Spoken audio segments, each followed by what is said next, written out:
Rocker Pat here. Alright guys, we're back over here on Pay Me Now or Pay Me Later. Alright, well let me tell you what I found so far on the old 2001 S10 pick-em-up truck with 4.3 liter that came in not running, and it all started with a P1345 crank cam variance calibration out of whack or whatever, correlation out of whack or however the hell they say it. Well, let's get it fast forward. You've seen the fact that I had to pull the engine out because the customer had put a timing chain in this thing, and his initial diagnosis was that he rocked the crankshaft forward and the distributor didn't move, and he rocked the crankshaft backwards and it moved so far before the distributor moved the other way. Well, that started out the whole deal of pulling the timing chain, timing cover off, putting the timing chain in it, and this, that, and the other, taking the intake manifold off and doing whatever the hell they did to make it not run. It's had 2 distributors put in it, a fuel pump, crank sensor, and then I got it. So I get it over here and I'm trying to diagnose why it won't run, and it won't start at all. I put a fuel pump in it that the customer had brought because he thought he needed one, and I seen that it didn't have any fuel gauge, so I went ahead and popped that in there and it still wouldn't run. But I could make it run on spraying brake clean down the throttle body. Well, long story short, that's when we found our oil leak, and we yanked the engine out to fix the oil leak. Well, I got it back in, and I started trying to figure out why won't it run? Why won't it run? Why won't it run? So let me show you what I came up with on that. And I don't know why. I can't figure it out for the life of me. What went wrong here with this spider injector? And the reason why I say that was because the whole thing wouldn't run at all. It sounded like it tried to run, but it wouldn't run. So I took it off and I'm inspecting it and trying to see where the hell the issue is. The fuel pressure regulator sits right here. Fuel pressure goes in this hole right here, and then regulated out here. Well, when it goes inside this hole, it fills up this just void cavity. And inside of here, we've got 6 individual injectors that look like this. Every one of them ohm checks out properly. I got no problems with the way it ohm checks, okay? Also, when we look at that little screen right there, let me see if I can get this to focus better. If you look at that screen right there, man, there's nothing in it. Why did all 6 of these decide to go bad at one time? I don't know. It's got these poppet valve injector things right here, if it'll focus on it. And the actual pintle of the injector is up inside of here, and then it just pushes a whole lot of fuel pressure down there, and it's supposed to pop these things. Well, I'm wondering if somehow it got air in these things, maybe they come pre-primed or something, and that it was just hydraulicking off the air pressure that's in it and would never get enough pressure to pop these valves. I don't know. I put another injector in it. The replacement injectors, the whole injector, instead of it being in here, it comes out here and has little wiring harnesses, and it's a more traditional type of injector needle. So I put that on there and I was able to get it started. Okay? So now we're running. But it's not running 110%. And guess what? I'm right back to my 1345 code. The code that was on the truck that started this whole ordeal for my customer. Now right now, I get to the 1345 and I go into my scanner and I try to do a crank cam correlation variance calibration test or whatever the hell they fucking call it.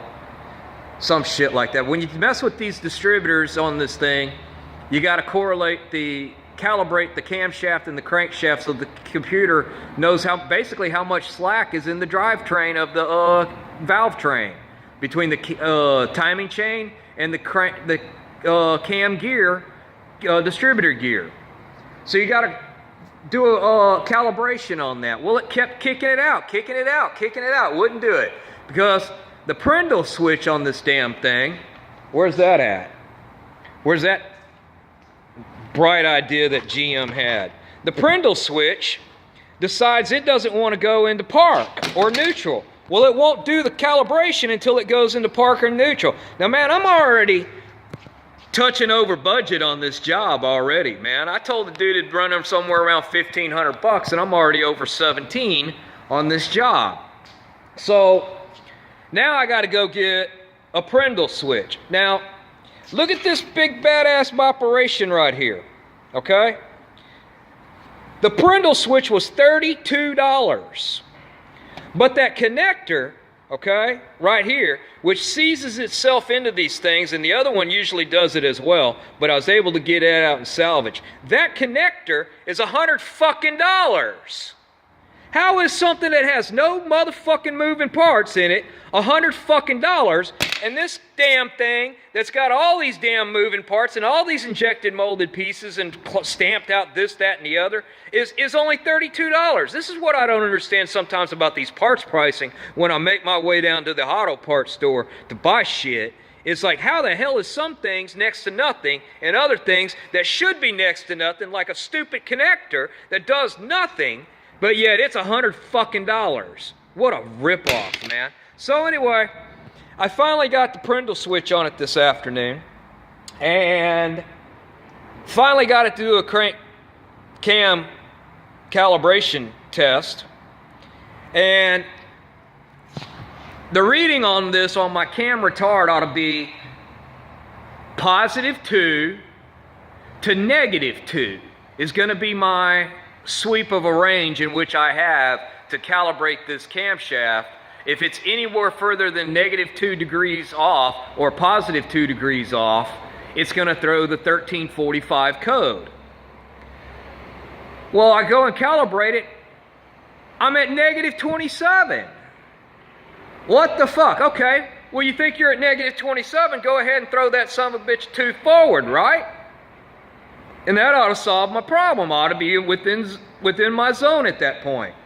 I move it forward one tooth, and I'm at +28.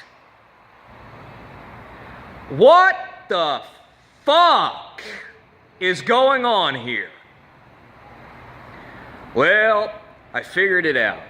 Remember that I told y'all that the customers done changed the distributor twice?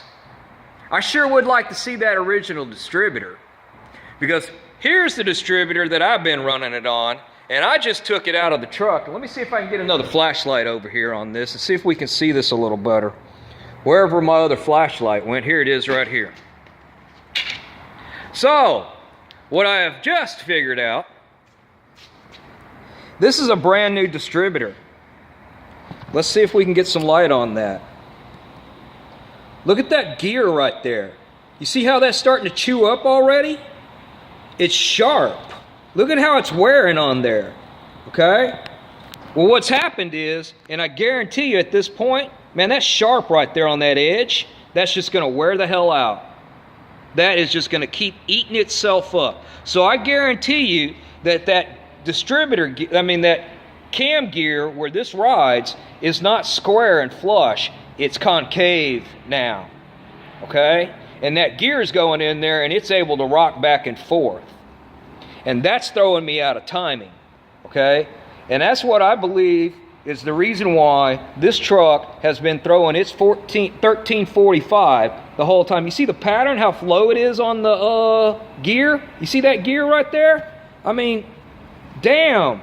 Look how bad that wear pattern is, and it's rough. It's not, if you take my fingernail, it's rough, and the edge is sharp already. Man, that is just gonna do nothing but wear the hell out and screw the hell up. Well, anyway, Rockin' Pat here. He's over here. He's working on it by himself, trying to figure out these old car problems. And this is what I believe my daily grind is, that this son of a bitch right here, had the customer brought this to me when it initially had the 1345, okay, I would have eventually figured that out, and my customer wouldn't be paying me almost $2,000 to get to the point of fixing all the crap that they fucked up in the process. And now we're right back at the point of, oh, guess what? We still got a 1345, and Rockin' Pat needs to pull this engine back out, put it back on his stand, yank the oil pan and the timing cover back off again. Take the intake manifold off, the valve covers off, the whole valve train, yank the camshaft out and put a new one back in it. Now this is supposed to be a rebuilt engine. I guarantee you, I promise your ass, no lube was put on that fucking gear when this thing was first started up. And it ate that gear initially when initial break-in was. If that's, I've seen people do that. They don't put lube on that gear. So that's what I think's happened here. And Rocker Pat's got to go call his customer and tell him you owe me close to $2,000 after I went and bought that Prendle switch laying over there today and got it on there to solve another problem that was caused by the customer yanking the transmission out by themselves. So anyway, Rocker Pat here. Just thought he'd give you an update on our 2001 Chevrolet S10 pick-em-up truck. Customer-induced problems. Always a good thing, always a bad thing. Anyway, guys, y'all keep rocking it. Rocking and rolling and rolling and rocking over here at Rocker Pat's. Y'all keep good. Talk to y'all next time. Rock on, babies.